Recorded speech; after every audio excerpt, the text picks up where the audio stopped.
What do you find horrifying, and what do you consider to be too far? Little history lesson for you guys. In 1931, Frankenstein was considered one of the first horror films to ever get into the mainstream. It was considered to be so groundbreaking that a warning needed to be issued at the beginning for how horrifying it was. Even when it was released, a scene of Frankenstein's monsters throwing a girl into a lake, causing her death, had to be removed and only resurfaced back into the movie in the 1980s. Think of that. A bloodless accidental manslaughter of a child was removed for half a century. Today, the R-rated Gorefest series Saw releases the 10th movie within its movie series, a series built on showing extremely graphic torture scenes for people to enjoy. We have come a long way in terms of media tolerance in recent decades. The horror genre is one of the main sources of change within the media. I mean, back in the day, it was illegal to show a toilet in your movie. Now, movies like Clockwork Orange are considered all-time classics in the media as a whole. Wider exposure to media depicting these types of events has really desensitized us to it as a whole. Now, this is a big issue to the horror genre as of late. Horror just isn't scaring people anymore. With the internet age, however, some media as of late have gotten notoriety for doing what more mainstream horror can't do anymore, that genre being analog horror.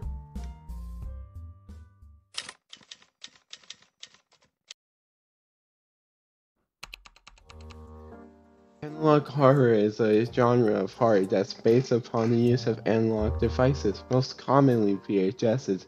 These are used to produce a vintage aesthetic and an uncanny and cryptic atmosphere within their media. It was pioneered on YouTube with a series such as Local 58 and Marvel Hornets. However, it started to increase in notoriety recently due to the advent of the Walten Files and the Mandela Catalogue. Both of these series got famous due to their excellent use of it, the uncanny valley, and invoking ideas of distrust among your friends, family, and even your own God. They also use cryptic messages and heavy ideas of body horror producing media that was able to terrify even the horror hardened youth of the 2020s. These series took off, each gathering millions of views and still going on to this day. This series has heavy themes of suicide, depression, child murder, intense gore, existential horror, basically everything. So, what would be considered too far even for this genre? Analog horror was almost all supernatural in horror itself from the very beginning. There were aliens, alien moons, alien planets, and even entire alien universes, with all these supernatural entities and the horrors beyond comprehension lying around. People started wanting a more tangible threat. What didn't help was with the popularity of the Walten Files and Mandela Catalogue, a lot of imitators began to show up using the exact same cliches as each other. It was to the point where they basically became parodies of each other. This resulted in the analog medium becoming more and more oversaturated over time. It fell to the same fate as slasher movies, found footage, and creepypastas and became not scared. The analog horror fan base became desensitized to the common tropes and wanted something new, something realistic, something to push the envelope. On November 3rd, 2022, the analog horror series The Painter from the YouTube channel UrbanSPOOK came out. It was created by the artist UrbanSLUG as a way to promote his art. Over the course of a year, the series has garnered millions of views and plenty of controversy to spare due to its use of its subject matter. The Painter is about two serial killers as they go on committing several murders in horrific and gruesome ways as the police attempt to stop them. They end up leaving a painting for every murder, either before and after the murder itself, for unknown reasons. All the art is made by UrbanSLUG himself, demonstrating his artistic talents. All the music and editing is self-made as well. The series is almost solely a one-man show. The series does something unique among its contemporaries and has no real supernatural elements to it. While it is extreme from the start, everything could theoretically happen in real life. So the first episode was simply titled Faces. It states in the description that I just started converting VHS tapes to digital, and I found a bunch of tapes in the basement of my apartment complex. This was on one of them. The video starts with a well-deserved warning for what's about to come, then discusses the first victim, Carla Gray. who suffers 36 stab wounds to the face and all of her teeth being removed. Then shows the painting left behind by the killer labeled as Carla's teeth. This would continue showing the painting of Jack Graham, who was drowned while being alive. During her drowning, she was stabbed 27 times in the perineum, which to the unaware is retained. Foreshadowing the later controversy says yet to come. The final victim, James Miller, was found with his face ripped off and wrists slit open. It was later discovered that somehow he lived several days without a face. It was then shown an actually horrific drawing of him without a face.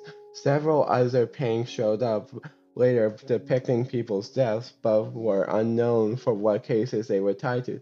The police then received 3 photos of the victims. We are given a phone number to call if we have any information to give about the case. The video ends with the police being mailed a self-drawn portrait of the killer themselves. The first episode already establishes the plot of the story and the mystery of the killer itself. Also makes a good use of minimalism, letting the paintings speak for themselves, not trying to go too far with the shock value. Even though it lacks plot, I wouldn't call this a bad thing since it's meant to introduce us to the narrative itself. The kills are rather extreme from the start, but are not too over the top where they distract from the horror itself. And while some of the paintings look goofy, others like James' secret face look terrifying and still make me uncomfortable to edit this at night.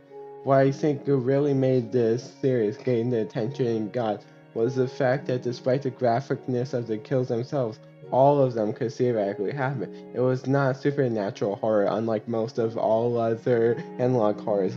This analog horror had a human killer. The first episode blew up, currently sitting over 70,000 views and receiving countless praise by the comment section underneath the video. People loved it for its gruesome kills and realistic threat. With an episode like that, it should have been easy to keep the ball rolling. The second episode, The Lighthouse, discusses the murder of police officer Bill Collins and his entire family at the hands of the painter, including his 2-month-old daughter, which the series brings heavy attention to detail for shock value. The second episode really loses a lot of the minimalism of the first episode, initially driving up the shock value and losing the feeling of it being an actual police report even more. On the bright side, though, it does give the idea of paintings in earlier episodes being connected to with cases in later, which is an interesting concept in and of itself, although it will play a crucial role. We even get a picture of the painter herself. Aw, isn't she adorable? Despite the repetitiveness of the second episode, still introduces interesting concepts and progresses the ideas of the first episode, so we can only go up from here. In the third episode,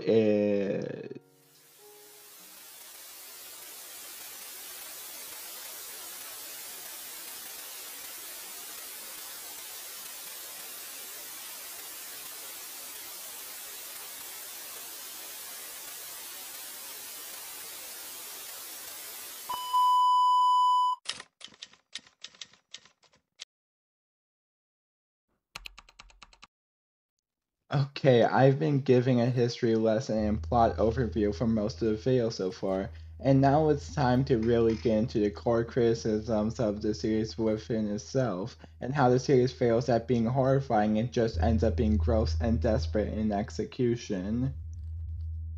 To start on a positive note, the art in the series is fantastic. UrbanSPOOK is an artist first and really shows throughout the series. Most of the art gives haunting, shocking, or full-on terrifying pictures of the victim's death.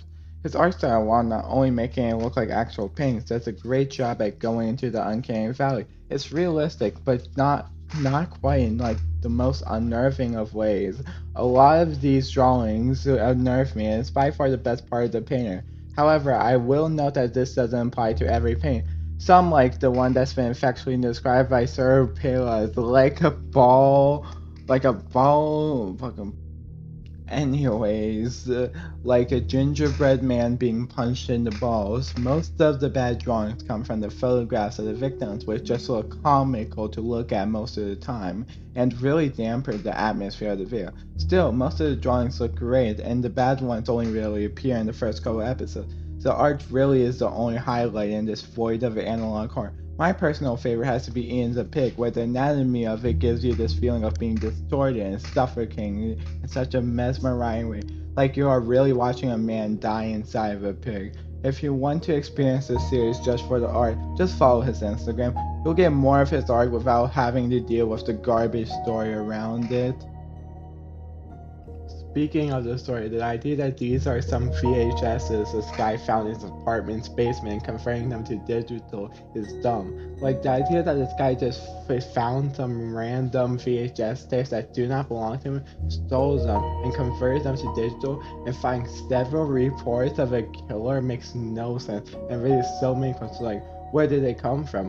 Why are they here? Why is this man uploading to them to YouTube in the first place? All of these go unanswered, by the way. What makes this worse is that the idea is that this all takes place in the past, considering he just randomly found these old VHS tapes. Shows a lot of the attention of the series itself. Speaking of which, the way the series is presented, they already tell you the victims died beforehand, leaving the series completely tensionless so that you already know what's gonna happen and they aren't gonna make it. This is a pivotal flaw in The Painter, since without tension, there is no worry, and without worry, there is no fear, and without fear, there is no horror. This is because fear is inherently based on the idea that there is a threat that we need to worry about. But if the threat has already won, there is nothing to worry about, since it already happened. We might feel bad for the victims, but we aren't scared of the killers. Having everything happen in the past in police reports kills almost all the tension and makes everything feel repetitive.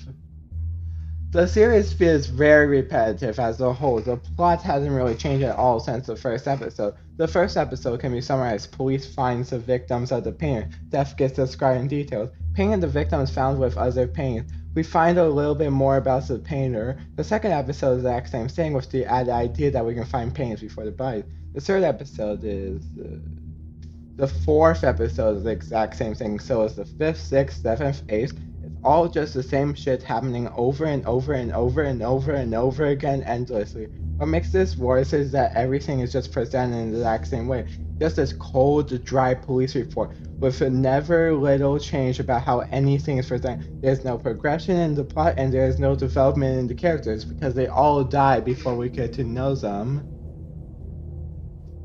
More about how this series fails to actually put fear into its viewers is the fact that I don't care about anyone in the series. No one in the series has any real character to them. I think there has been 2 scenes of people speaking within the series itself, and one of those scenes is inarguably the best scene within the entire series, because it made me feel scared for Isabel. I want to see her survive, even though I knew beforehand that was not the case. Even a couple minutes of character development can add so much to the story, to making an audience care about what's happening within your story.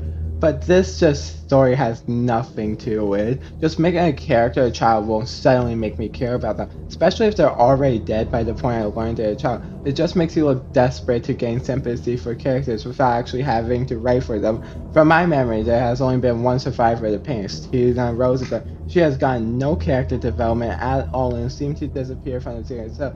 Even if she did come back, it would just be just 100% for her to be killed off. That's because UrbanSPOOK cannot for the life of him write characters. Even the main villains of the series, the painters, have 0 characters to them. Here's what we know about the painters so far. They're serial killers, they make paintings based on their murders, there are 2 of them, they're superhumanly good at the job, and they're possibly together. That's it. Really nothing about motivation, personality, backstory. 8 episodes, and each episode supposedly revealing more about their main antagonists, yet we still know nothing about them at all. Another horror crime series, Monster, by Nakio Urasawa, sees the main antagonist, Johann Liebert, act upon his plan to destroy the world from the inside out. Johann is an arguably worse person than both of the painters, and really shows up infrequently throughout the entire series, but still remains an interesting villain nonetheless. That's because throughout the entire series we get in-depth looks into his backstory and philosophy.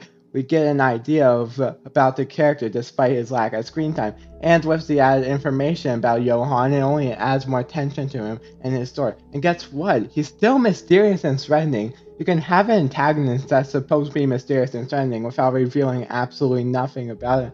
We know nothing about the painter besides the idea that the murderer is with an artistic side. They're the definition of evil for the sake of evil with no further explanation. That's simply not good or interesting horror. While the idea that there's 2 of them is cool, having 2 uninteresting antagonists instead of 1 does not make it suddenly interesting. Even with the plotless plot or the characterless characters, it still could have been a good episodic series about two insane killers and their crime spree if it was written well. However, from the tone and foreshadowing of this video, you can tell that is not the case. What really kills this series in its entirety is the botched execution of the writing. Part of the reason why the series was so beloved in the beginning, and even later within its fanbase, was the fact that the series was realistic and raw, but the incompetence of UrbanSPOOK when it comes to writing completely killed off that feeling of realism within the story. That's a drastic flaw with The Painter, because it's meant to be realistic, and that's a big part of the horror, that everything could theoretically happen. If they lose the suspension of disbelief, they lose the entire series as a whole. At certain points, the series feels more supernatural than a series like the Walten Files, which is saying a lot considering it had actual robots with rotting corpses possessing them, and everyone in the story is so stupid it's almost infuriating with The Painter. The police in the series are fucking idiots and distract so much from the plot. One of the police officers found the painter's self-portraits in his house and decided to do absolutely nothing about it. And guess what? The next day, he and his entire family was murdered. Let me repeat that. He found the self-portrait of the killer in his house and did nothing about it. If I found a serial killer's painting in my house, I would have put pipe bombs across my entire house and fucking flew to America. The police do nothing to find this killer, which they have the face of. There's no fingerprints, no investigation, not anything to try and find these two serial murderers. It's not like these killers are some geniuses either. If they were, they wouldn't keep accidentally licking their face over and over again to the police. They have left tapes in the mud, stumbled onto camera footage and not removed it afterwards, and left bloody footprints at their crime scene. They give away so much to the police to use it only for nothing to come from it. These killers aren't the Zodiac killers, they're fucking Elliot Rodger. They had someone escape just because they left them live body within hearing range of the cops. The only real time the cops has ever done everything in this entire series, by the way. One of the best leads the police ever got was when an 11-year-old boy randomly stumbled across a female painter's cabin and took a picture of her before running away. A random 11-year-old with his fucking VTech kitty zoom was able to get more information than the entire police force of wherever this takes place in. I am not joking when I say we are literally given no idea of anything the police do to capture the two painters besides posting these hits, which cannot be that successful considering we're at the 8th episode and they're still not close to catching them. These police reports are so funny too. They constantly try and hype up the killers, talking about how gruesome and evil they are and how this is the scariest painting of all time. They also have with all these dramatic zooms and faded effects, which doesn't make it look real at all. If you're gonna have the same presentation of every episode, at least make it look like an actual police report. The police report keep using lines like she was only 2 months old, which makes it just feel like a blatant shock value, which it is. The police reports meet the killers in the painting so hard, which just feels like the author hyping up his own work. Speaking of which, no human should ever be able to do anything they've done without being caught immediately. Like in the 4th episode of Clue, one of the painters was able to climb up the pipe system of someone's apartment and was able to knock him out and cover him with so much lash that it suffocates him before he wakes up. If there were two of them, this would be blatantly impossible to do without multiple people catching it. That would have to be like over 500 pounds of wax they had to carry up a pipe without the cops getting there fast enough for them to do anything about it. And this entire series like this. Even in the 1st episode, you would still have James somehow living with several days without face. And if you think it improves, no, not in the slightest. And the fact it gets more and more comical into death scenes as the series progresses. Like in the theme of how extreme the murders can get with each episode. Like, I cannot believe UrbanSPOOK look at the line. He had approximately 487 stab wounds across his whole body. And so, man, I'm really cooking with this one. I'll really piss off those autistic furries. Like, really think about this. Considering the average surface area of an adult man compared to the area of the kitchen knife, that would be roughly 40% of his body was just stabbed with. 28 stab wounds. You didn't want to leave him a chance, huh? Did you feel anger? Hate? He was bleeding, begging you for mercy, but you stabbed him again and again and again. It just ends up looking really desperate looking, and in the simplest terms possible, cringe. It ruins the atmosphere. The genuinely disturbing and unnerving art and music, just because you have all this build up, only to hear that the victim got stabbed an octillion times in the balls. People are not going to take that seriously. People are going to find that funny.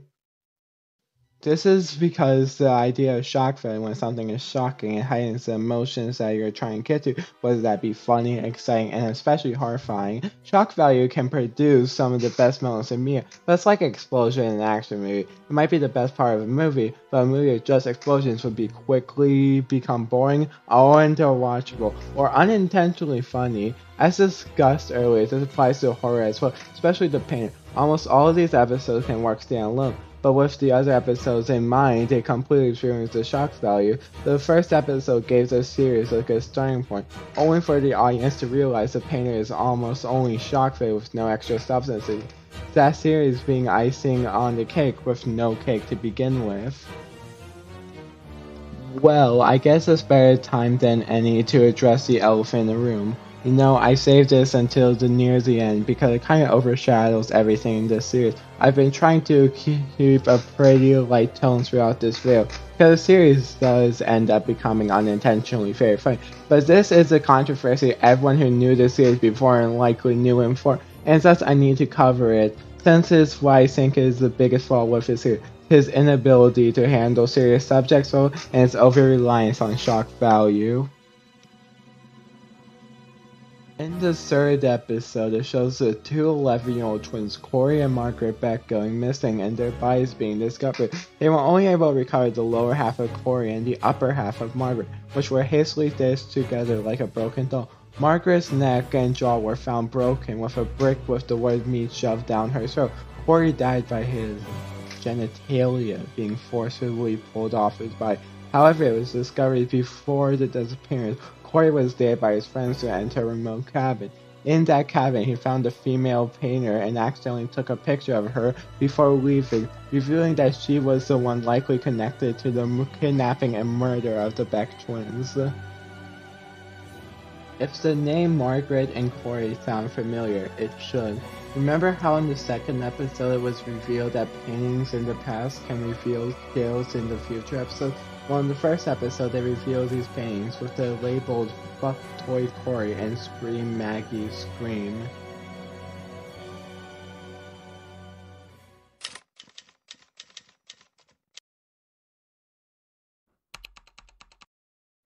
Yeah, I've seen people call this malicious or explicit content. I don't think that personally. I think this is grossly incompetent. It's not shocking or gross or whatever. It's edgy and stupid. The best way to describe this is cringe. Just cringe. Because with child essay, you need tact and grace to handle it well.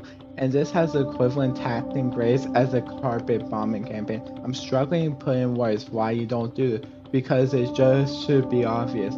Now, I just want to say I'm not inherently opposed to those types of subjects being displayed in media. I am a Berserk fan after all, but it needs a purpose to be effective. If it does not, it just comes across as offensive. When you toe a line too strong without respect to a subject like this, it just becomes gross. Essay is not inherently scary, just like how murder isn't either. It needs proper writing to instill those ideas of fear and worry, which we established UrbanSPOOK cannot do with his writing. And such a touchy subject, it was bound to make plenty of people offended and not scared.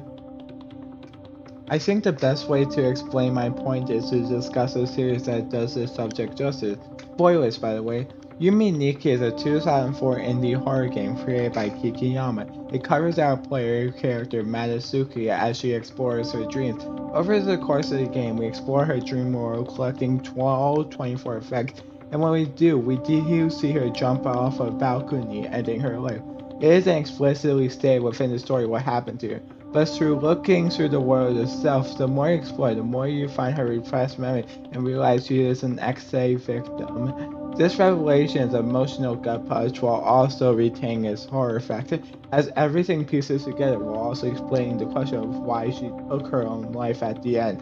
Both of these series cover a minor who is an SA victim, but due to the slow build-up, mystery, seriousness of the subject, and multitude of other factors, Yumi Nikki ends up being a lot less offensive while keeping a shock and horror film. Also, it is just generally a way better piece of media. I don't want to come across like I'm disgusted or horrified or whatever he thinks all the people who don't like his trash series are. I just think he is a garbage writer that kind of spits in the face of people who suffered these events due to a complete lack of grace in his writing. Obviously, after watching this trash fire of the series, people went on the internet to voice their thoughts on it. The big one was when someone posted on Twitter, everyone's favorite household, asking, "What's an analog/digital horror paint that will get you like this?" Or Pastra, a well-known artist channel, responded with, "We need to stop praising series that rely entirely on shock value to carry their horror. Stuff like UrbanSPOOK drives me nuts because the only horror it has relies entirely on trying to describe the most vile thing possible with little else." UrbanSPOOK, in its complete maturity on handling basic criticism, gave out this banger of a comeback saying, "You're all such a fucking pussy. Just because extreme horror doesn't fit into your little autistic furry horror taste means there is a place for it. Use your platform and talk about things you actually like instead of shitting on actual creators. Cunt."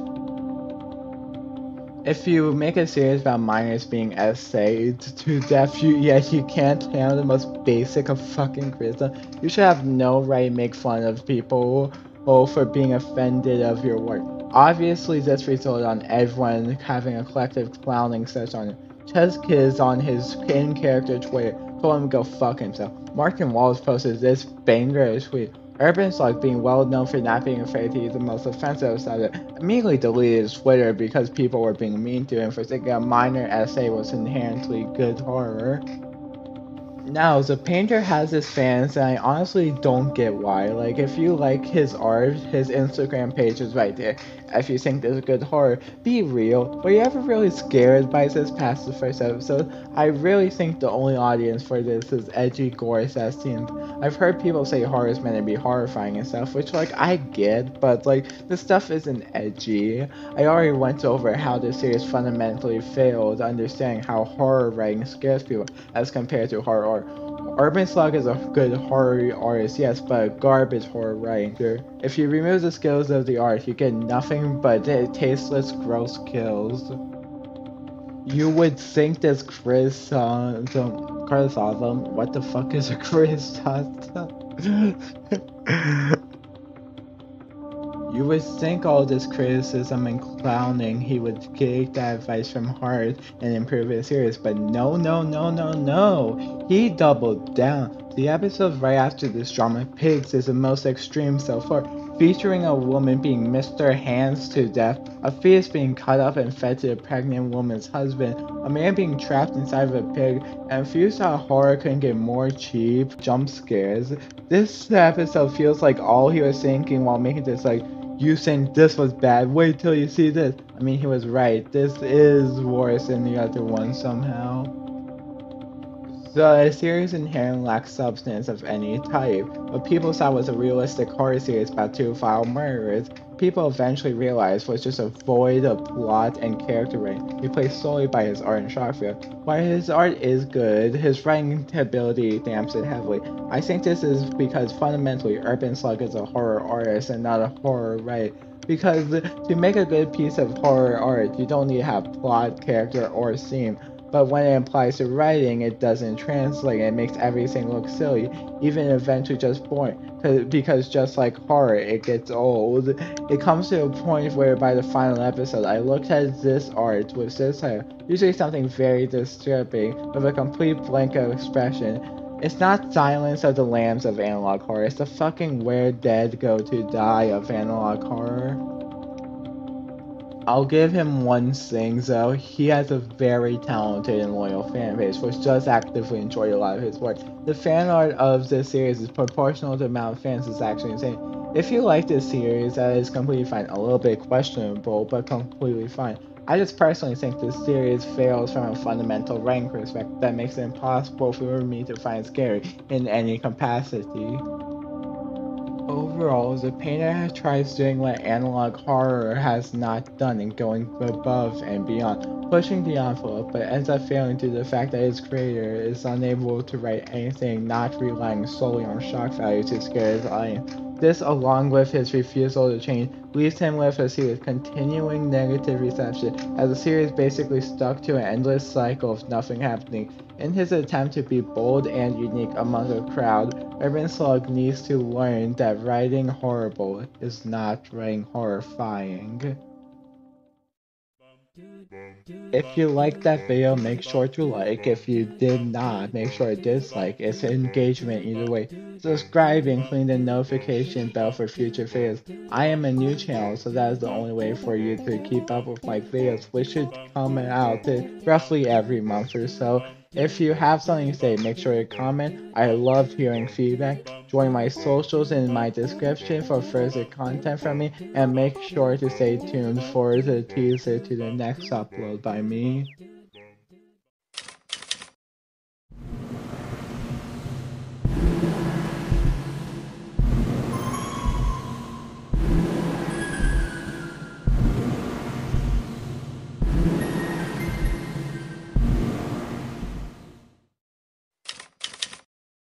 Hey there, guys. I know that the Among Us TV show just got announced, so I like to provide my audition for the Red Sussy Imposter guy.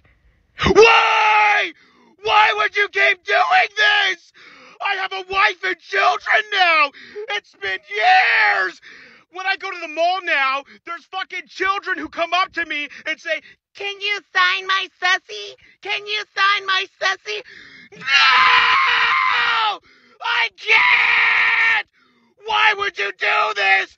You make my life a living nightmare!